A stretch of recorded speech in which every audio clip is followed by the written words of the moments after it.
My guess is that we probably have a feel for some more metrics there, because if you don't measure it, you can't manage it. Then once you make this, you can tell people what it is and how it works. You can get 10 to 15 deals from any one source as long as you consistently work it.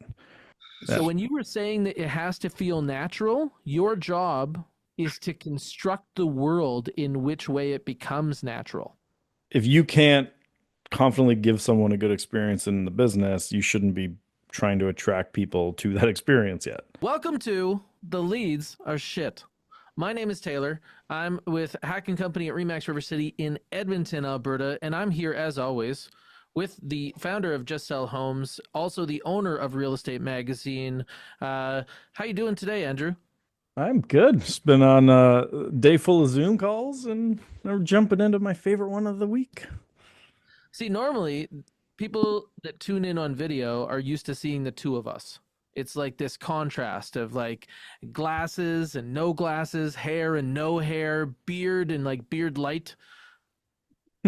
And now we've got Matt here, Matt Hastings. Thanks for joining us on The Leads Are Shit. Thanks for having me. And Matt, my understanding is that you've been a realtor for quite a while now. How long has it been? Yeah, so it's been just over 12 years. I started just after Andrew actually got into the industry. It was very similar timing.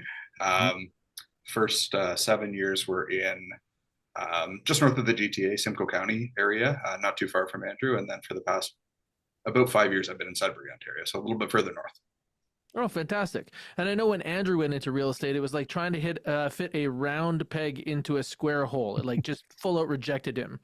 Uh, Oh, yeah, dude, horrible. I'm not even in it anymore. I don't know about that. I've totally been agree. copying Andrew poorly since I started, actually. So that's Yeah. Andrew was so good at finding business. I'm not sure if you guys have ever heard, I can't remember who said this originally, but it was like writing is a lot like sex. At It's a good first, you start just do though. it for yourself, but if you're, and then you start to do it for like friends and family, but if you're any good at all, you'll do it for money. And that's what Andrew was as a marketer. He just ended up being too much on that side to just do it for himself. It was a that's good time. I mean, I don't know that I'd throw in the friends and family part there. Uh, All right. Well, uh, try to keep this dumpster yeah, fire somewhat on the rails as we yeah, kind of roll for sure. here. So Matt, you came into real estate and then you've moved. So you've relocated. So that's probably one of the biggest disruptions in any realtor's business is that now you've gone into a different marketplace. yeah. So yeah, I've been here about 5 years now. I moved. My now wife is born and raised up here, and it was a big change. I joined a team when I was here. I didn't have um, a huge network locally here. I met a couple of realtors at different events in the GTA, and but in terms of potential clients, I was pretty limited. Hmm. It was a challenge for sure. So when you were looking for a team, it sounds like one of the things that you wanted to be more certain of was lead generation.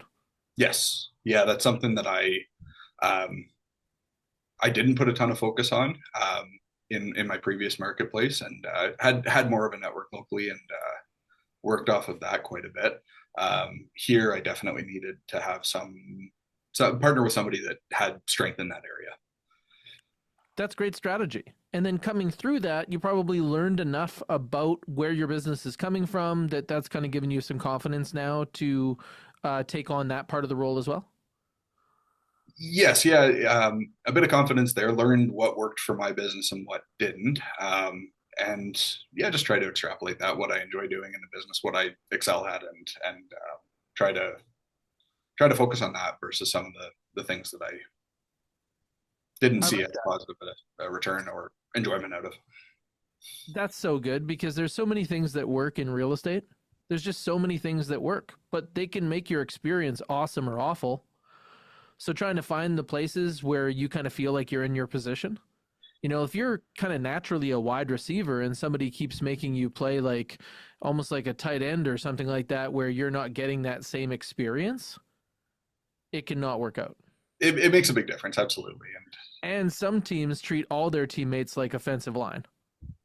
You're just on the line, grind the grind, do the thing.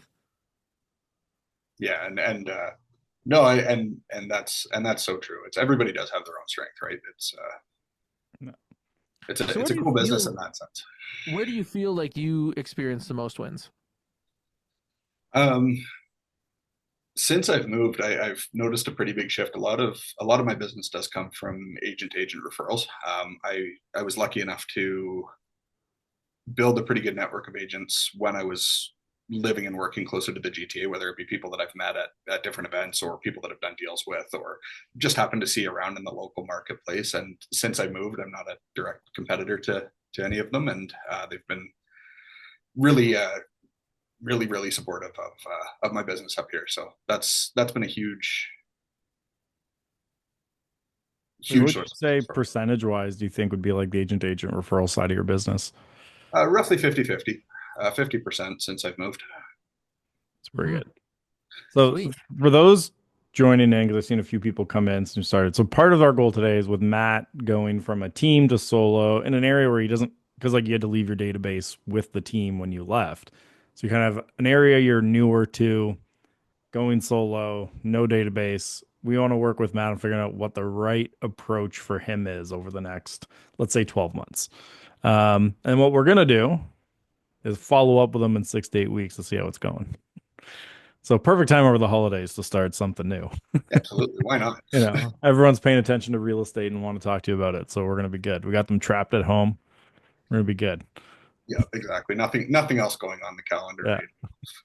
Well, this is exciting for me because like I haven't done it in a while. Like I do this with my own teammates, talking to them a little bit about scoping things, and I have done it for other agents. Like I coached one of the top agents in Virginia during COVID.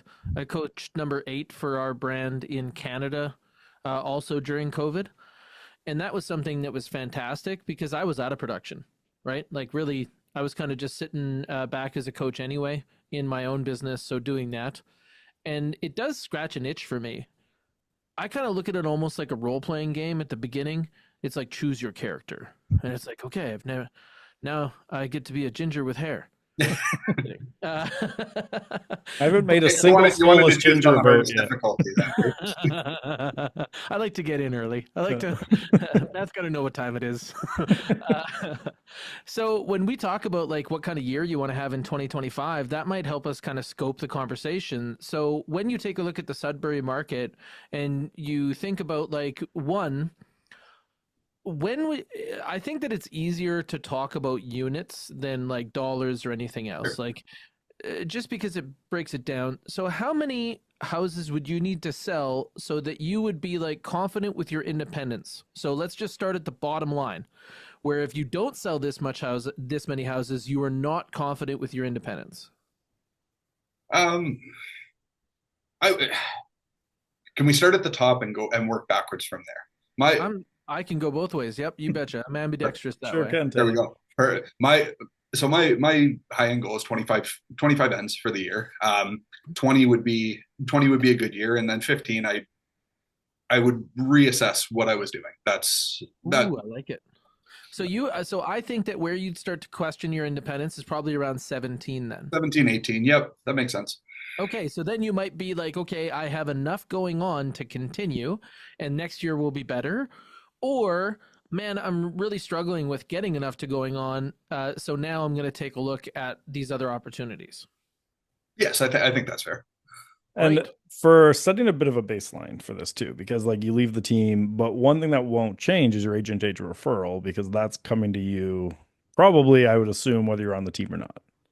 Hopefully, yeah, hopefully. And So, like, one of the reasons I joined Remax, there's just more of an opportunity to meet agents. There's that infrastructure well, is you were more in that community when you were GTA, so like I think you're a little bit more well known there.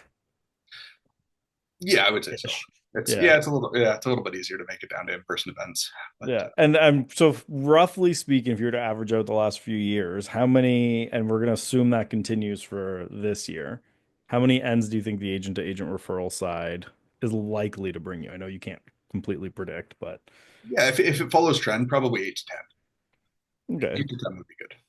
So you need Okay. to at least get 10 to 15 deals essentially outside of that. That's right. Yeah, yeah, exactly. I love it. So now we're starting to kind of scope this in and say, like, all right, well, now we kind of know that we're going to get to like, we're expecting to get somewhere between 50 and maybe 70% where we need to get of that low end goal from realtor to realtor referrals. And all the business that you will do, your results will be the basically your through filtered through your skill from either relationships or activities. So you've got this group coming from relationships, and then you have enough skill in real estate that you can convert. We can kind of bet on that. In fact, my guess is that we probably have a feel for some more metrics there, because if you don't measure it, you can't manage it. So, for example, per deal, do you know how many first time appointments you have to have? Like, how many people do you have to meet for the first time, where some of them choose to work with you, some of them don't? Some of them can have their problem solved in real estate, some of them can't, but this is how many people you have to meet to come up with a deal. I don't have those metrics dialed in as well as I should, and that's something that going forward I need to track better. Okay, so If that's I was, okay. yeah, I don't Okay, know if 4 or 5 would be a reasonable first appointment to start. 4 or 5 to a conversion. That I would think be that that's the right ballpark. My okay. guess is that like at this particular juncture, when you're starting out, to shoot for that 4 to 5, and to think if it's 6 or 7, you need to maybe tighten up the filter a little bit of who you're meeting. Yes. No. So now we can start to like shape this out and say, like, okay, I think that the way that I would look at it is at 20, I would call that on track. At less than 20, I would say off track. And then when we get to 25, the language I would use would be top track. Okay. Uh, and then I'm saying, like, okay, so let's do 20 times 5 and say we need to do 100 first time meetings where we're meeting someone with the intention of doing real estate. And out of that, we're going to expect that a fair amount are coming from your realtor referrals. But now that we have that scoped in, we're going to have to say we got to meet all these people. We got to do these 100 appointments plus the follow-up ones for the ones that filter through. But then we're also going to have to add in activities that either pump up these relationships or make new ones. And that's where I wanted to kind of get to in the beginning. So, Andrew, we got to find 100 people that want to talk to us about real estate, and we think we know where maybe 20-25 of them are from. No. And so one thing I always you need to establish here, especially going out on your own, is kind of two main things to help figure out like what's the right marketing approach for you. So the first one is just from a marketing perspective, how much time do you have per week to devote to kind of that marketing related activities? So I've got a 7-month-old and a wife that is on maternity leave right now. So if you ask her, as much time as I'm out of the house not driving her nuts is probably the best. But there is that balance. I don't want to miss too much time with him while he's young. So for marketing related, I don't know if 15 hours a week is. So we could say it's 3 hours a day. Yeah, 3 hours a day. Okay, Monday to Friday. So if we say whatever activities we're going to recommend have to fit within 2 to 3 hours a day, because this is one you have to be able to commit that, like, no matter what else happens, this is the amount I've had. Like, when I ask this question, I get people who can commit to like 15 minutes to up to like 4 hours a day. And it's a huge range. Then the second one is, again, we talked about this briefly offline, is like, what can you budget per month towards all your different marketing related stuff? Because between budget and time, that's really what you have to play with to figure out what we're going to get to. And if you like, I already know your number because you told me. But like if someone tells me 100 a month, the plan that I'm going to give them is completely different than someone who says, oh, I can do 10,000 a month. Sure, it's going to be more time heavy versus budget heavy. And Not necessarily, just the tactic could completely change, right? okay. Like if you have And both big budget and time, you can really go. that's where kind of Andrew and I meet. Like, I've been on 100% commission since I was 18 years old. I've never been given a paycheck for time in my life. I've had to kill everything that I've eaten. And in that, I really look at like sales being the first measure. Sales is what I can reach from here, right? Andrew's talking about what we can call towards us, and the two of those working together is where you have alignment. For me, if you told me you had a budget of nothing, but you had 3 hours a day, I could definitely work with that. Okay. But our marketing would be sales activities. We would be looking at things where we could get belly to belly as opposed to trying to leverage things, which is what Andrew's going to talk about. Well, no, I will also give marketing tactics for people with no budget, right? Like there's, especially when we're looking at like social, right? Like right now, especially with discovery feeds being as big as they are, it's kind of like being able to run paid ads without using money or using your time. But if you don't have any time, you have to put paid ads into it or some version of paid media. Because if you have no time, you have to leverage money. So this is where I think a lot of people get caught up, and I love the idea when we have dissenting opinions. Yeah.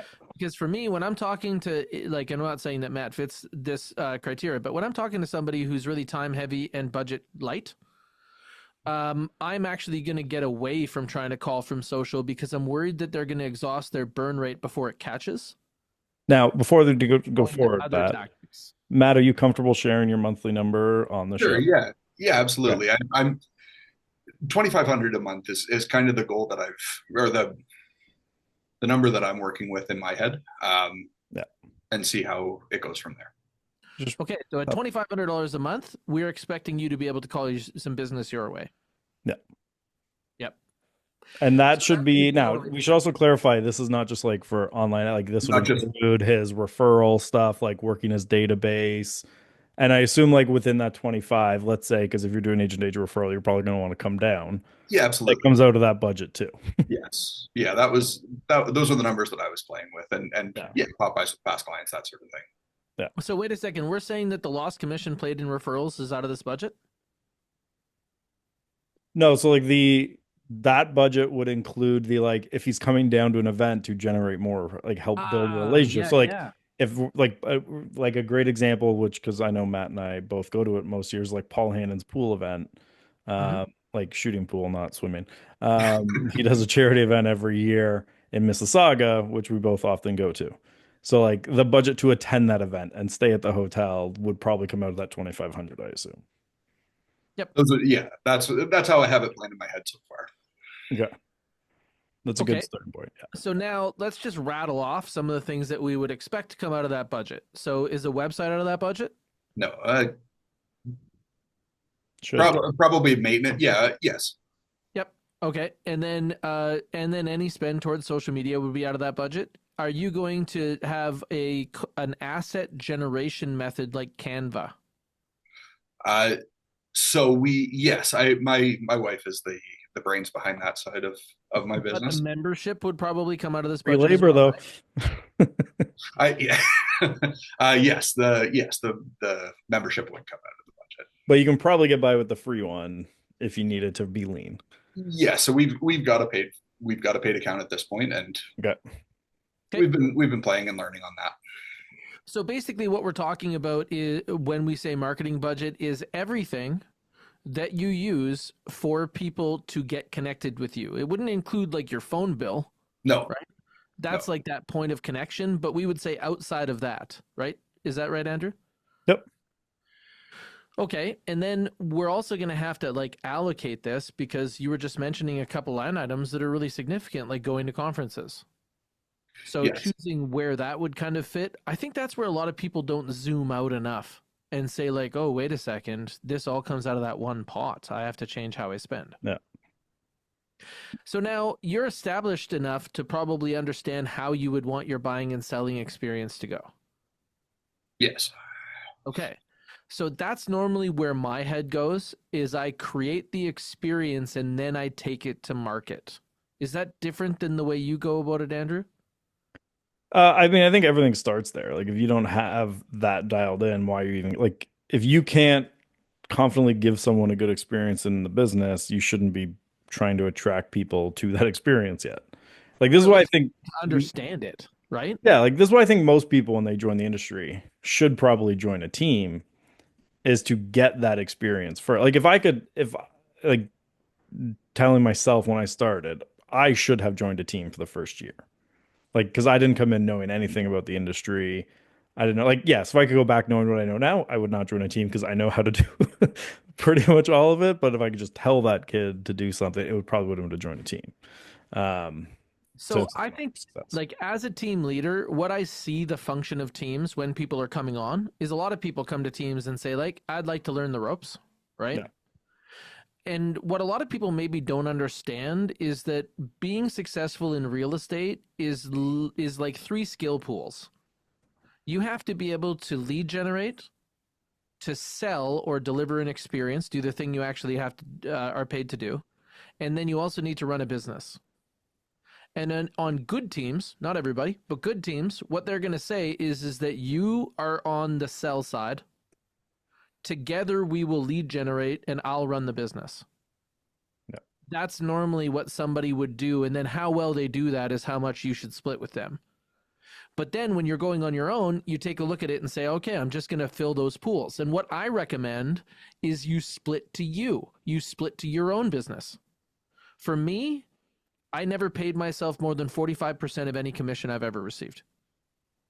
That was whether I had a team or not. I paid my business a 55% split. But that also meant that because I ran it like that, I wanted more business. I was hungry, right? And then when it was time to get an assistant, I had a budget for an assistant. And I ran really fast. Like, took me about 32 months to make my first $1 million and break into the top 2% in the world for REMAX. So it did work out. But I also came into the business having done mortgages and high-end sales. Okay. So I had some clear advantages. I was here to compete. But that's the same thing, is that just to wind us back, in my business, I have a remarkable buying experience and a remarkable selling experience. And if you were to say exactly what is that, well, it could be as simple as a Google sheet with all the steps, one in an order, like checklists, of everything that you believe it takes to deliver a 5-star experience. So for me, I know that when I work with buyers in my market right now that's hot, that for a lot of them, it's the first time they've ever considered paying more than list price for a house. Okay. So that means that in order to solve that eventual problem in my buying experience in the most efficient way, I have to solve that problem early. So I have something called a buying blueprint meeting where people come in. It's almost like the reverse of a listing presentation. And in there, we've got to solve the common problems that buyers run into so we can deliver them a great experience. The more we solve with prevention, the less we have to solve with cure. And what is it, like ounces or pounds?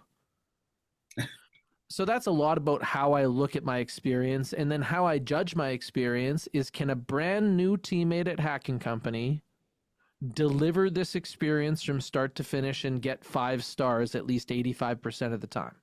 That's what I hold myself accountable to. So for you, Matt, where would you feel that you are on that delivery? Like, if someone comes to you today, or put it this way, if someone else started working for you, you brought in another agent, how quickly do you think you get them up to your standard? It's not systemized in a way that's laid out. It's not laid out in a way that would be easy for a new agent to duplicate at this point. Yeah. A lot of it is reliant on me, and that's something that needs to be addressed going forward. And it's all up here, I assume. And to a point, yes, there is. I do have systems in. No, but how much are like a laid out system versus like I have a mental checklist? Like, yeah, not anywhere. Yeah, so like that is one thing. Like, definitely, especially over the holidays when it's a little quieter, you'd want to get like, for me, that's how I look at it, is like, get that written out. Yes. Because especially as you get busier and maybe, you got a baby, not always that much sleep, having that thing written down every time, just make sure you don't mess anything up. That's right. Absolutely. Right. It's like, that's that delivery side of the service. You want to make sure that there's not going to be any issues there. Because now you're also not operating on the team's name with support. You're doing it yourself. Like, every role is you.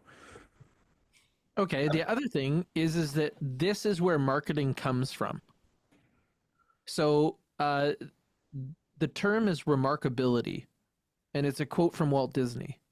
It says, remarkability is doing what you do so well that people can't resist telling others about it. So then once you make this, you can tell people what it is and how it works. So you could be like, oh man, in Like, do you know what you're going to call your business? Is it going to be Matt Hastings, the real estate agent? Is it going to be Hastings Real Estate? Like, how are you going to bring this to the public? It's just name at this point, and real estate broker. That's simple. Okay. So then when you talk about this, you talk about all the successful experiences that you've had in the past, right? And you're saying, I know how to get you to the finish line. I know how to affect your outcome, right? Yes. That could be like where you start. Now, the more that this is defined, the more you get to talk about it. Like for me, I'm like, hey, Matt, you want to come in and meet me? Like we're going to show you the Pro Tools and we're going to help you find out how often the properties you like come to the market at the price you want to pay in the place you want to live. I just talk about frequency of opportunity. And people are like, that sounds great. I actually don't often call it a blueprint meeting, but I do mention that coming out of this, we're going to have their blueprint for success. And by having this to talk about and then by naming it, it actually works later in the experience as well. Like, hey, it looks like the blueprint that we set for success needs to change for us to achieve success. You can reference it by name. That makes sense. Yeah, so all of the tools that you build in your business will eventually work like this. So the idea would be is that you make things and then tell people about them, and that makes your business run. That makes sense, and it's hard to do that without defining it in writing. Absolutely. Where are you gonna? So the other thing is who's your audience? Like if you took a look at your 10 favorite clients, Who are they? Who are those people? So a lot of first-time buyers, young families. That seems to be my social network at this point. Really enjoy good working one, with by the way. investors. It's the one to have. Yeah. Pardon me. It's a good one, by the way. It's the one to have. Hey, so when you're talking about those young families, are those families going to places like Bye Bye Baby, or are they going to West Coast Kids? We have neither of those locally in Sudbury. So neither. Get my drift. Are they pulling up? Are they pulling up to the play dates in like Jeeps, or are they pulling up in Lexus? Oh, it's a pretty good mix. It's a pretty diverse city, and yeah, it's a pretty yeah. So if you have options like that, you can choose. Now, for me, if I could always work with people that are about 10% above the average when it comes to things like income and stuff like that, that's what I would choose. And the reason is because they solve problems with money. They're just easier to help. Okay. Also, they're more likely to have interactions with professionals in their life, so they tend to defer to professionals as opposed to be suspicious of them. There's a whole slew of reasons to kind of shoot for this. But if your demographic feels like my demographic, this is what you'll know. At least one person in the family drives a new car. They're normally married. They normally have 2 to 3 kids. Schools are important to them.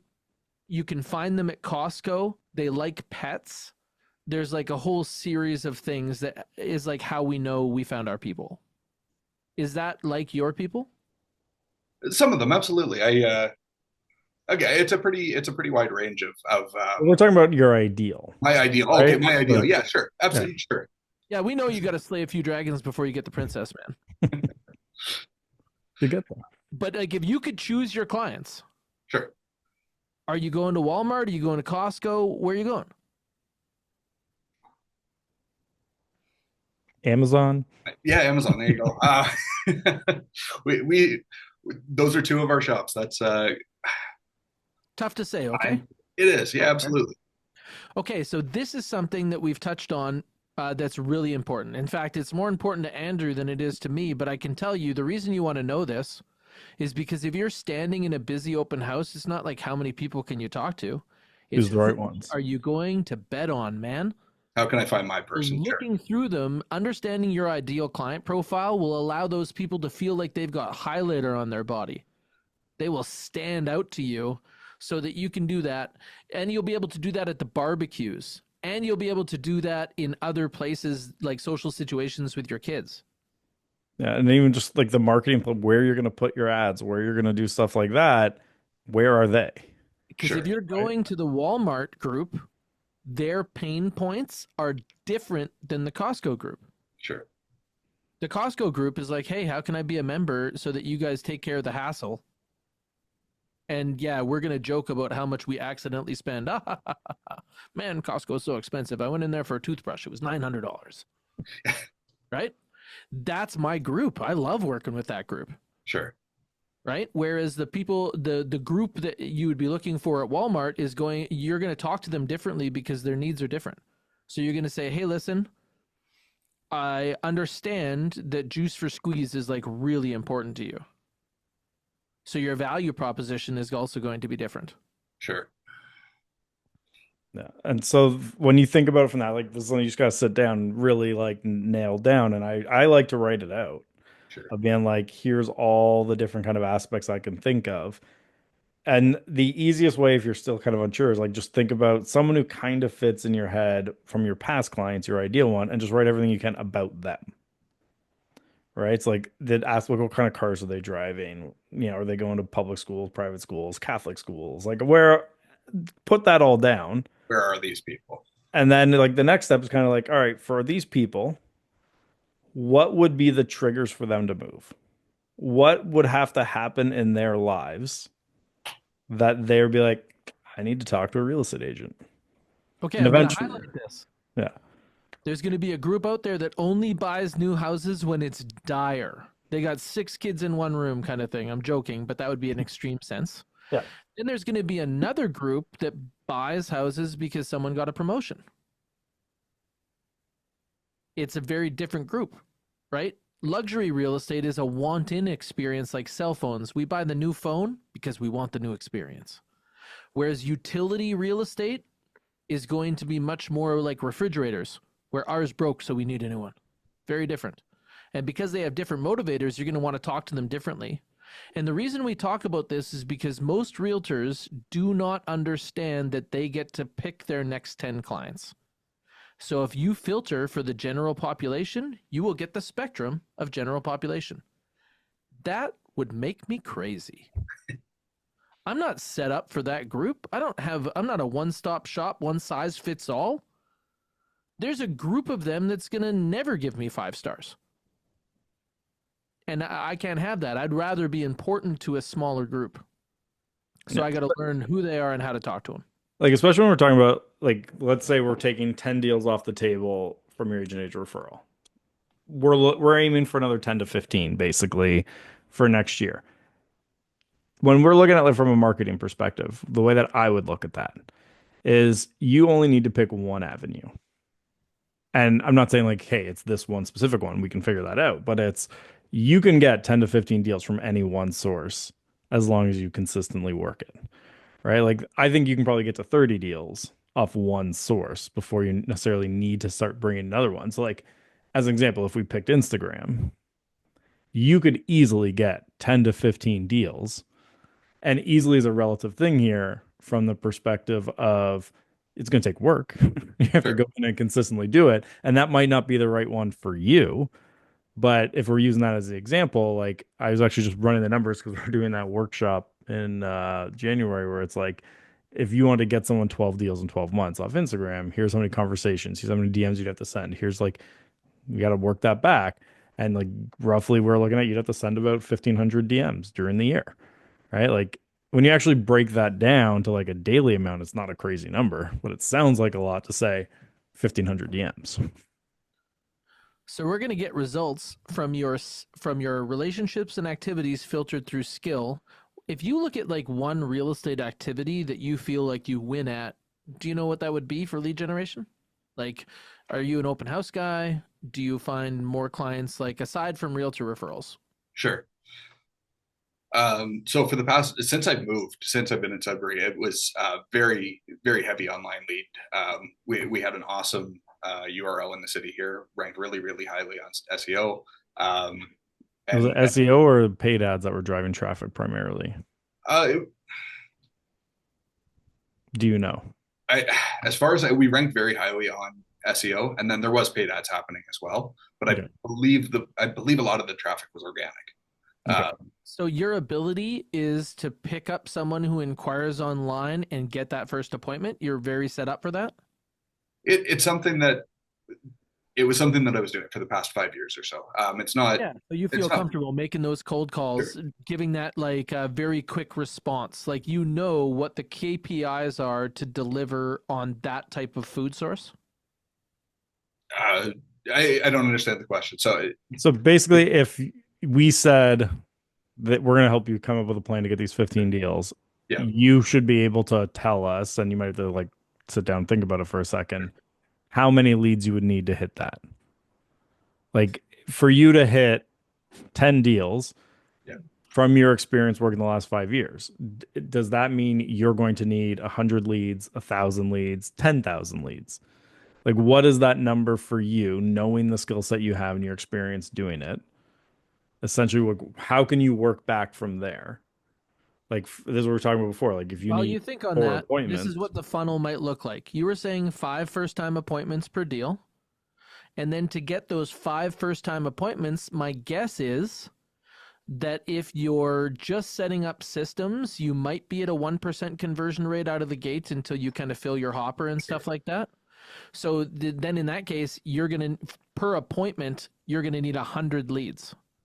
But then once this is running 18 months, because that's normally like the conversion cycle from some of the longer sides of conversion, if you were able to maintain those things that it takes to deliver here, which is call response is number one, and then that high level chase for conversion is number two. Those two things, well, then by that time, my guess is that you would actually be 100 leads per deal, not 100 leads per appointment.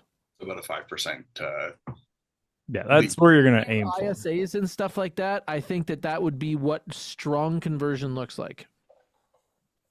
Do you know roughly on the team what your conversion rate was? I it's tough to work with the numbers. It was a large database, and some of the I'd have to look through the Yeah. numbers. So like this That's is one okay. that you are going to now have to start Sure. getting to know really well, right? That's, Like when like let's say a year from now we have you back on, and let's because we're gonna do it sooner though, just to follow up on how you're doing. But let's say a year from now we call you back. On that call, you should know how many leads you got, how many of them turned into appointments, how many of those appointments converted into a signed deal, and then how many of those are signed contract, and how many of those contracts turned into a deal, right? So like you can then project better the next year of like if I spent 500 a month on 500 a month on leads last year and I got 10 deals, if I spend 1,000 a month, that should be 20 deals. sure. Right? Like that's what you're trying to get to, is that level of predictability of I know if I follow this system, here's how much money I have to put in at the top to get this result here at the bottom. Yeah, have all the other variables figured out. So that's the last one. That's Okay, let me tie this together. So, Matt's been in real estate for about 12 years, coming off of a team into a community he's been part of for about 5 years. Obviously, the public interactions are bringing you confidence that you can do this. And now we're trying to make this more predictable. So, we're trying to say, like, okay, let's get to know Matt. We know Matt can do that phone conversion to get those web leads. So, web leads is probably where we should be allocating a bit of our marketing budget, right? If you had to say what's your second favorite, what would be your second favorite activity outside of web leads? so okay. So it's funny you say that. So favorite, and what I have been doing are not the same thing. Ooh, okay, great. This is So awesome. it's something that I've done. It's something that I've had some success, and it can be fun. I've met some great people through that. Um, I certainly enjoy, and again, I don't have a profile for them defined in my head, but when you have your people, I,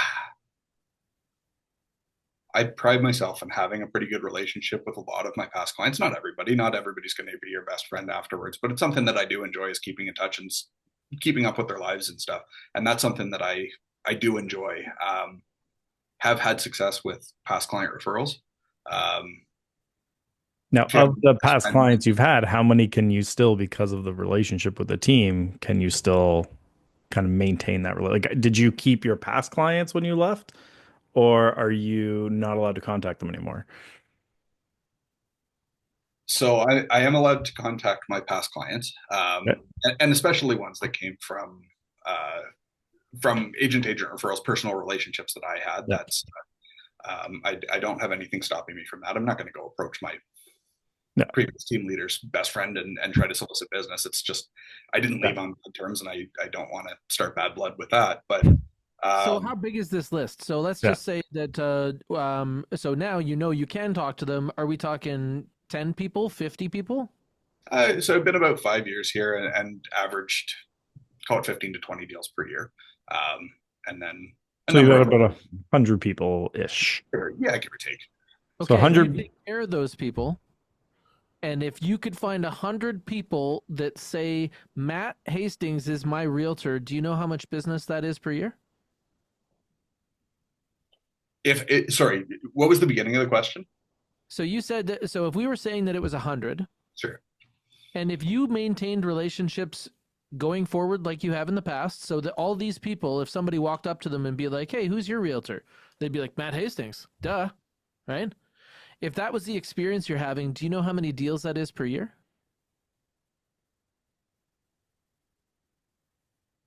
About 10. So about 10. Okay. So like most coaches will tell you that you should be able to convert 10% of that. And if you're amazing, if like other realtors approach those people and they're like, get the hell away from me, Matt's my realtor, right? If you're amazing and you have raving fans, you'll get that number to 20 because that group of 100 will know another 10 they can refer to you. Okay. So now look at this. If we just focused on that group where you said that you like it. Yep. And also those realtor referrals, which is also great. Now we get to do two things. We get to dump web leads or minimize them and focus our energy on trying to maintain relevance with those two groups. And that's something that I think is more up my alley. It's something that I know I would enjoy doing more. It's something that I can involve my family in doing, more so than cold calling web leads. That's something that I think I would. That makes you more excited Absolutely. than following up with the online leads. Yeah, absolutely. Do you know how often per year you would want to be in touch with that group of 100 people? I wouldn't want it to feel unnatural or forced, and it genuinely isn't. Like I'm not good at forcing myself to do things that I don't enjoy doing. And there are aspects of this business that we just have to do. It doesn't necessarily need to be our favorite, but and that's why I like to talk to you, because I like that you come from that side of the fence, because I come from the other side of the fence. Okay. I will figure out whatever the fuck it takes, and then I'll dial it back to sanity. So when I look at this, I'm just like, how do we get these deals? And then after that, how do we make ourselves feel great? But in the beginning, I'll always survive. I'll always make it through. I know that because I'll go to like that end, right? Sure. And that's one thing I wish more people knew is go further and then dial it back. Don't try to slowly turn it up to when it's all right. You'll run out of time. So I want you to know that if you wanted all those people to say that Matt's my realtor, science says you have to find ways to appear to them pretty close to 30 times a year. 30 times a year, 3 times a month. Yeah, they don't all have to be about real estate, right? Sure. Like keep that in mind. And also I said appear to them. So let's say that you have to talk to them every 90 days. So now we have 4 phone calls, right? Yeah. When you're talking about being the king of families with kids, which is what we're seeing for you, right? King Matt? Yep. It's also like client events at like things like Launchpad. Like are events part of the things that you would like to allocate your budget to? Absolutely. Face-to-face, if you can do that twice a year with the majority of your database. But here's where it's important to have an ideal client profile. Like I can take my ideal client profile to Launchpad, and anybody who doesn't have kids that age can come to a comedy night, and I'm pretty much done. Catch your 2.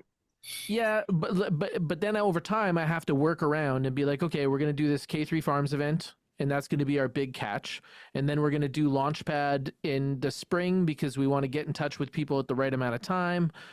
And get this, if I do a client event 8 weeks before, save the date, 6 weeks before, announcement of the event, 4 weeks before, RSVP, and then every week, reminder.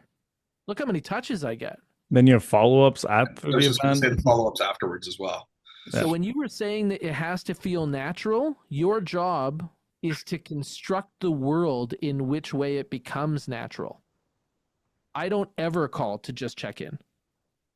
And that's because that would be the absence of value. I'm here to make deposits. Like if you did two events, right there, you can easily do 6 to 10 natural touches Yep. in terms of just them seeing your name and kind of coming across.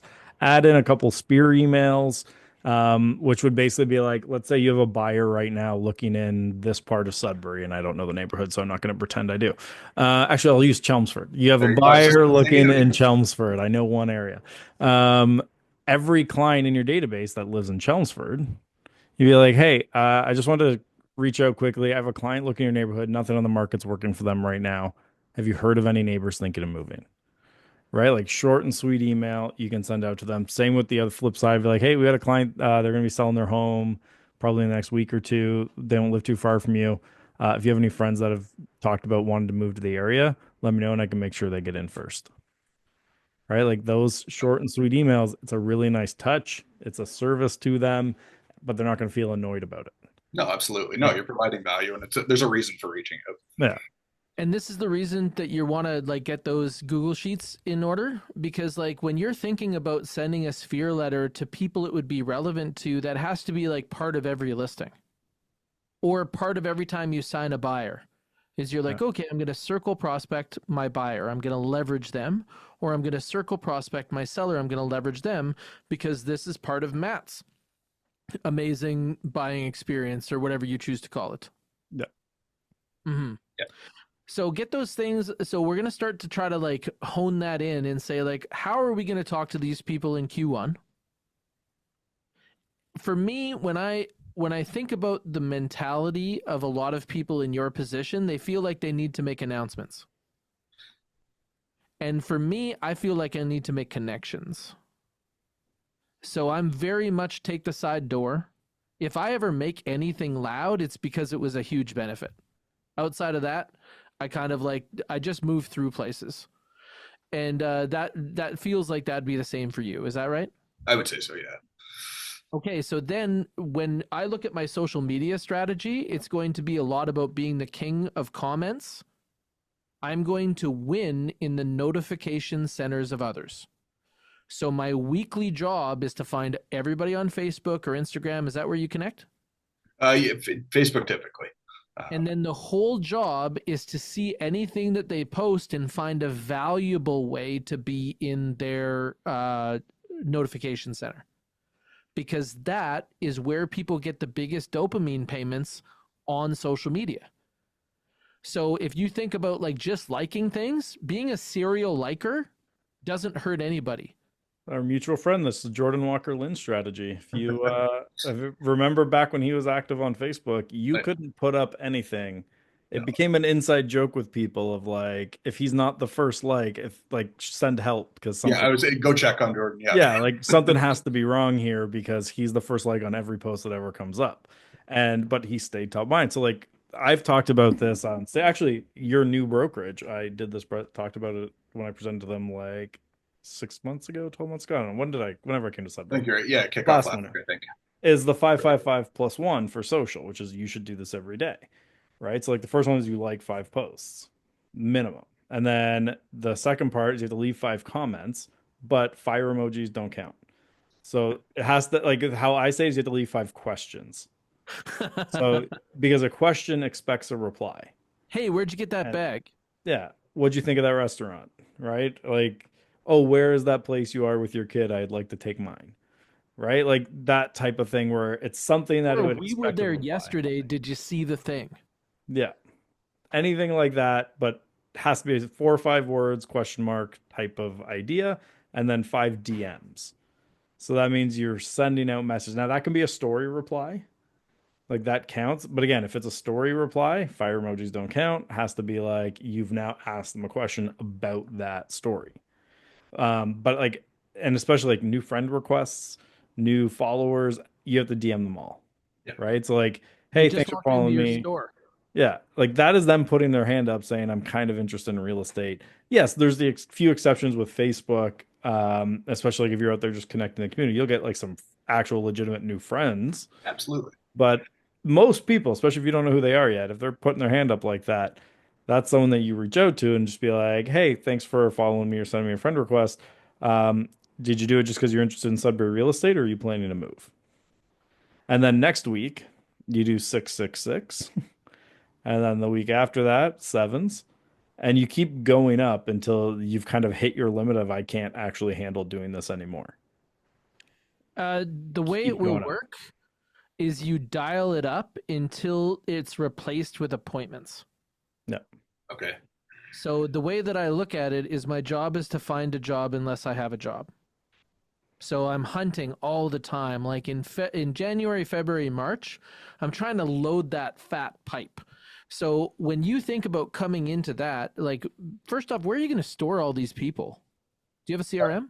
Yeah, so I'm playing around with KV Core for the first time. That's a new benefit to the brokerage that I'm here now. I've used Follow Up Boss in the past. I've used Real Estate Webmasters in the past. Unless I'm blown away by KV Core, I'll probably go to Follow Up Boss. I'm a follow up boss guy, but I've also seen KV Core. It is a capable system. Yeah, Okay. it I gets wouldn't use gets you all of the 80, auto 90% of the way to follow a boss.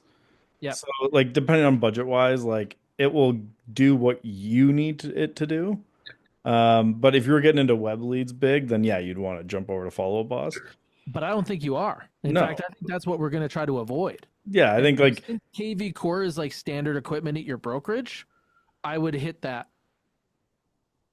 And Yeah, then yeah, when don't it comes overthink to it. so storing those people, but then thinking about how you're going to store them in a way that like makes your machine work. Like for me, I have like past clients, refers, then I have hot seats 30 to 90 days, 90 to 180. You're probably very familiar with this if you came from a team that rocks Follow Up Boss and does web leads.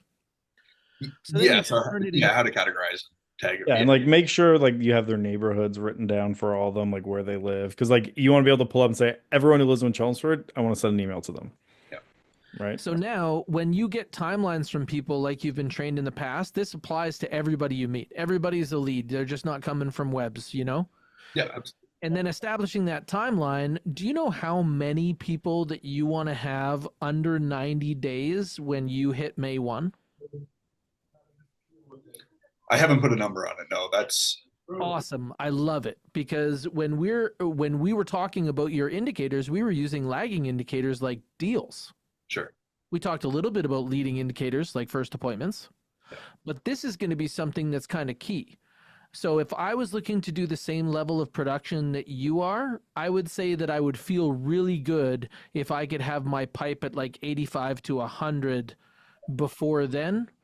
And then of this part of that that would be under 90 days, I'd be looking for that to be about 50 Okay, because people are going to pair out of that like you've seen before, right? sure. Oh, something happened with my family. We're going to move it till next year. Interest rates looked at us. I don't know what the deal is these days, but these things will kind of change. And then out of there, you'll end up with your group. And we gotta be really careful here because I've seen this happen a lot. Is once you start filling up that pipeline, you don't stop filling it. That's right. Like Yeah, you might dial it, like say you got up to like I'm doing 20, 20, 20 a day on social yeah. and you get busy, most people's default is okay, I'm gonna go to zero for a bit. But you have to I am figure out your baseline of keeping Cut it. to 10 or 15 instead of Yeah. cutting it back fully. Yeah, Yeah, and I'm talking to him like an established agent because I Yeah. know new agents, they like celebrate when a client looks at them.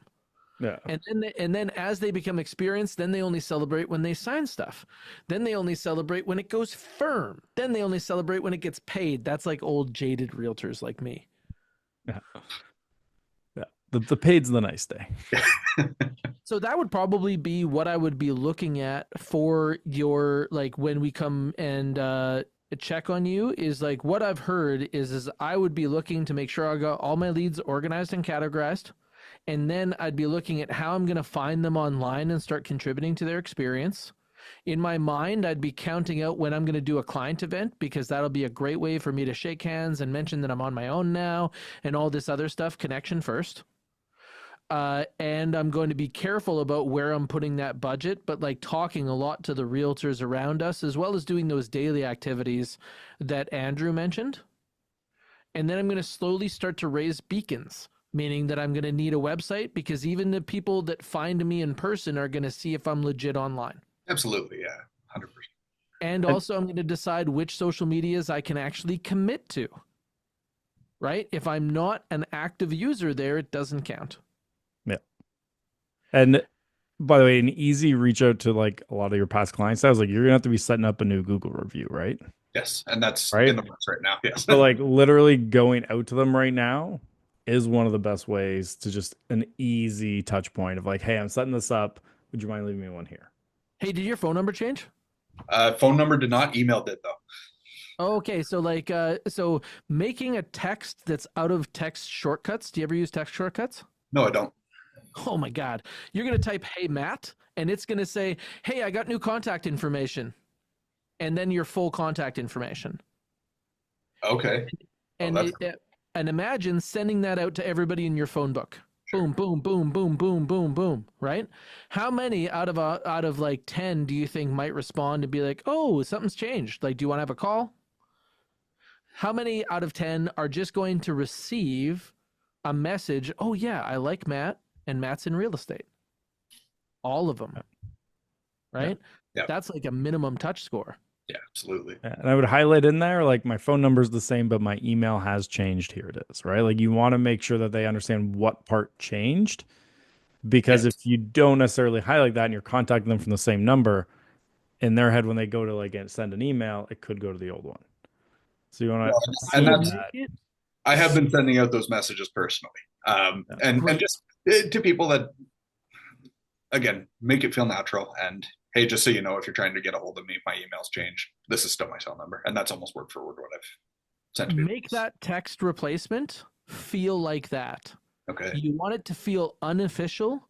You want to feel it like, hey, like that little like tug on the arm kind of thing. That's how like friends talk to each other. And even though you're going to send this over and over again, it should have that vibe. Sure. Not like it's official. Matt Hastings is now a solo, like nobody it's wants like that. That doesn't sound like it fit you either. It's not my style, no. Yeah, like think about like if you're sending it to me of like, hey man, just updating my. It's like when I asked you what your email address was for this. It's like, hey man, what's the best email to send you the Zoom invite for? Right? Like that's all we're trying to figure out. It's just like I want to make sure you get this, but I'm just talking to you like a buddy. Yeah. And then update your contact information on social and then change your profile picture. I don't care what you change it to, but a change in profile picture basically has you hit everybody's feed. It's and yeah, it's time. It's yeah, we got to get a picture of the little guy up there. So So if you're doing work from it though, you want to make sure that that profile picture, they'll recognize you in the grocery store, right? So if you're doing like one with your baby, which is fine, it's like it's not like you back here doing this. Sure. It's like you up here, hold right. Like I want to be able to recognize you when I'm out and about if all I've ever seen is your face on here before. Right? Like think about like when you come down to an event like for your new brand, you come down to the GTA for event, you want people right away to be like, "Hey, it's Matt." Not being like, "Who are you?" And then you say your name. They're like, "Oh, right, we're friends on Facebook." They have to right away be like, "It's Matt." There he is. oh, that's good advice. Well, Andrew, it looks like talking someone through these first stages takes a lot of time. Yes. Like we were able to kind of talk about a bunch of things right now. Yeah. Definitely. Like, how do you feel about some of the things we ran through, Matt? Valuable? Was this awesome or awful? Absolutely. No, this was incredible. And to have the perspective from both of you is hugely helpful. Well, we both want you to win. Andrew's your friend, and I'm just passionate about anything that walks by. So I'm in the game with you now, Matt, and you can reach out to me if you have any questions. I'd be glad to help you. I appreciate you being willing to do this because it pulls the conversation into ways like there's a lot of, how many people are looking to reboot their real estate business? All of them, right? Yes. There are very few people that even when they feel like even when they are technically winning, they don't feel like winning. And that's exactly what you're doing. You're going to redefine yourself in real estate. This is going to be awesome. So I have an interesting one that came up today. That this would be good for both of you as a question. So someone messaged me for my opinion on this topic. What is the GCI number?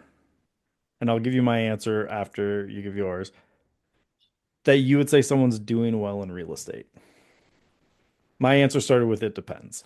But um we're gonna assume here this is someone who's doing a full-time job like you are dedicated to building a full-time business as a realtor. What you say is your number for they're doing well in real estate?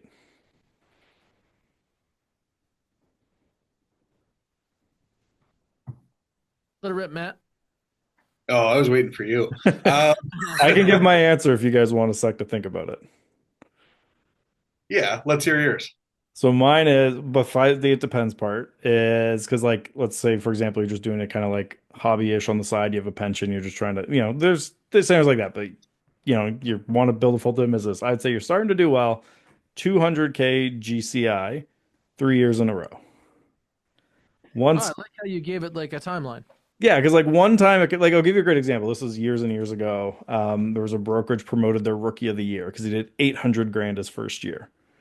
And you're like, that's amazing. Then you find out that 780 was his friend did a land deal, waited for him to get his license, and handed him that deal because he was already buying it. And then the year after that, he only did 80. Right? So it's like I want to see because one time it could just be it's an accident. Twice is a Hmm. coincidence. Three times a pattern. So for Hmm. me, I want to see 203 years in a row. Would you agree with that, Matt? I was tending towards lower than that. I I think six figures plus, you're doing well if you're trying your best, and there's definitely room for But growth at that this is point. where the debate was, is like, Yeah. let's say you do 100K GCI, Mm. like the entry level of six figures. Yep. That's not the same as making 100 grand a year salary, No, it's not. You're right. right? Like, and yes, splits, expenses, stuff come into that. But like, I'll give you an example. Like when I sold my first year, I did $80,000 commission and they gave me an award, which pissed me off. Because after splits, expenses, fees, I'm just slightly above the poverty line, right? Like I think it would be equivalent of like a 45,000 a year salary. But now in Yeah. hindsight, you know that that was a survivor award, Yeah. But at the right? time, well, no. So what pissed me off is they said, "Yeah, but how many people your age do you know made 80 grand last year?" And I said, "I don't know, but I didn't." Yeah. And that's a good answer. And I like where Yeah, your head's at when it comes to this stuff. yeah. For me, what I think about is all the things that it takes to make a business move consistently. And I think that if you're doing $200,000 3 years in a row, you could probably afford some of the systems and processes that make it so it doesn't happen like with your hair on fire. And you have some breathing room. Sure. And you have some breathing room, but I would actually kind of bump that closer to 250 Yeah.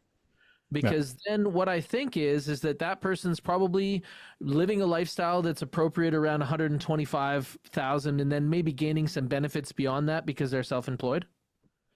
Yeah. But then the rest of the money is what you use to fight everyone else. And I think that very few people see that from the outside. They're like, "Oh, I'm on a team, I play splits." But really, in that case, you're paying what the team is using. In most cases, they're not making a huge profit on teammates. But what it allows them to do is pay for all the systems and processes without it just coming out of the bottom line of the team leader. So that's one thing that I think that new agents should understand is most people are using almost 50% of their money, sometimes more than that, sometimes staggeringly more than that, to Yeah. fight you for the next deal. Yeah. Because like I think it's say like you're doing 130 a year as an example. Like it's a good income, but like you're way more successful there too to like something changing and you go Absolutely. zero really fast. Absolutely. The other thing though is juice for squeeze, man. Like $100,000 is the measurement of maybe like what do they call us, millennials, or just on the edge between millennials and Gen X. But wherever you fit in there, like our measurement growing up was $100,000 is a good living, right? Yeah. And But as a and salary it is, but this is not it, salary. This is not Yeah, salary. like This you is have to go working higher. evenings, weekends. Like you cannot do this for what people would consider a good salary. It's not worth it. Yeah. The stress that you go through families alone. So I would raise that. I would say your GCI needs to be pretty much $250,000 a year right now. So Fair. the that's where you like yeah, like if I say I went back to sales, I would probably I mean I'd probably go for more, but year one I'd probably say I'd want to hit 250 and then I'd work back from there. How many deals is that? How many appointments is that? And if I Yep. fall short, I fall short. For But me, in my first year, I was after 200. yeah, Yep. And I went way past that. But as I mentioned, I'm relentless. I will dial it to find out what works and then I'll dial it back. And yeah. now I run a team and I've been creating an environment for people to do that. Turns out nobody wants to. They're not all like you, Taylor. Come on. No. And I'm kind of glad, actually. I think it's me and one of my daughters that's like this. And I don't think that anybody wants any more of that. I'm gonna send you after we log off. I'm gonna send you a video, which I think you'll appreciate. Well, I do appreciate both of you joining me. I think that it's going to be a couple weeks until we see each other Yeah, again. so we are not doing an episode next week because it's Boxing Day, which I already got Yep. one message angry about, a friendly angry. And then the next one's January 2nd. I believe I did cancel that one in the system. I could reinstate it.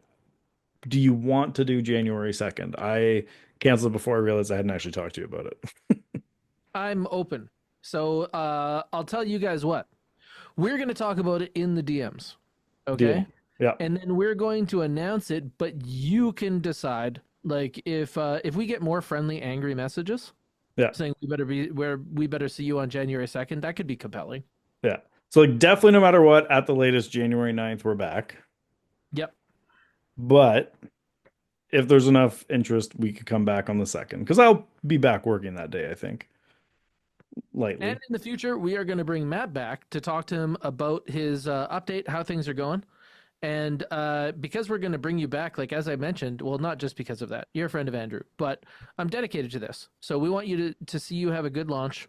I'm very easy to find and we'll connect directly or whatnot, but we want to see you do well. And we want to get that update as you kind of go into the spring season. Absolutely. No, that's great. Thank you so much for having me. And yeah, I'm looking forward to that. As always, if you have questions, reach out. We're always happy to answer them. And if you like episodes like this, or maybe you want to be someone who's in the middle of a reboot or booting off in the beginning, and you want to kind of talk to us or solve another problem that we think would benefit for the audience, well, you can hit us up. We are easy to find. This is The Leads Are Shit. And it is about that misalignment in sales and marketing that so many people struggle with. My name is Taylor Hack. I'm a realtor from Edmonton, Alberta, Canada, and I'm here with Andrew Foliato. He is the founder of Just Sell Homes, real estate marketing company, and the owner of Real Estate Magazine, where you can find the latest information on what's going on everywhere in real estate. I hope you guys have an awesome week. We'll see you next time.